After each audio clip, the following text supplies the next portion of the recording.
আমাৰ চালবাৰী block BSU youth আৰু ওমেনৰ যেটো কৰ্মশালা খুব ভাল হৈছে আৰু আমি অততে BPF দল হিচাপে আগন্তুক নিৰ্বাচনৰ কাৰণে আমি খুব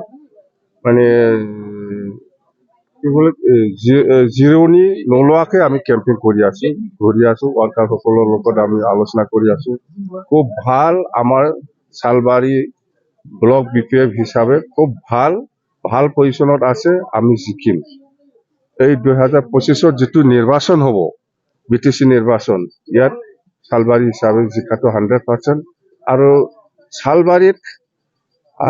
যেটো পজিশন BPF দলৰ পজিশনটো 1 নম্বৰত আছে আৰু সেকেন্ডত BJP আছে 3 নম্বৰত হে UPPL মই জিতি যাম BTC টোটাল আমি 25ত কমত নাপাই আৰু এন্টায়াৰ BTC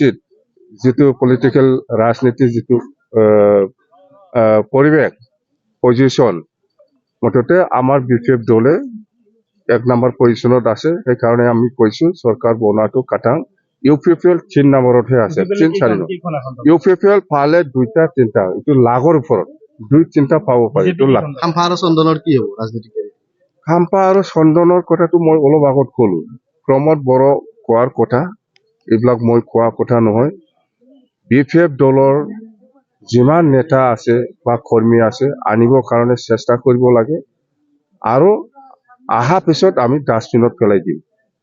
এটো প্ৰমোদ বড়ৰ কথা মই কোৱা কথা নহয় এটোতো চন্দন আৰু খাম্পাৰটো ভৱিষ্যতটো শেষ BTCৰ শেষ UPPL প্ৰমোদ বড় বা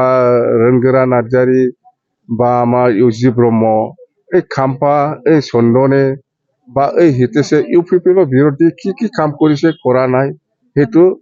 কেতিয়াও পাহৰি নাযায় আমি জানো সিন্ডিকেটটো আজিৰ কথা নহয় আগৰ পৰাই চলি আছে আৰু আজি চন্দন আৰু খাম্পায়ে যেটো হাইকোৰ্টত PIL দিছিল কেছ কৰিছিল BTRৰ এগেইনষ্টত এটো আজি হিয়াৰিং হৈ আছে এটো কোনবা UG ব্ৰহ্ম কোনবা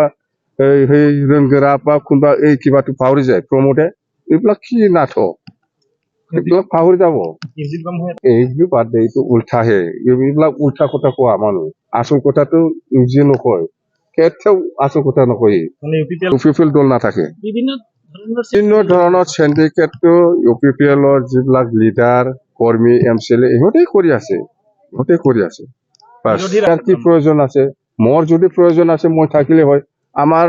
বিৰোধী হিচাপে নেতা একজন আছে সি আছে বাস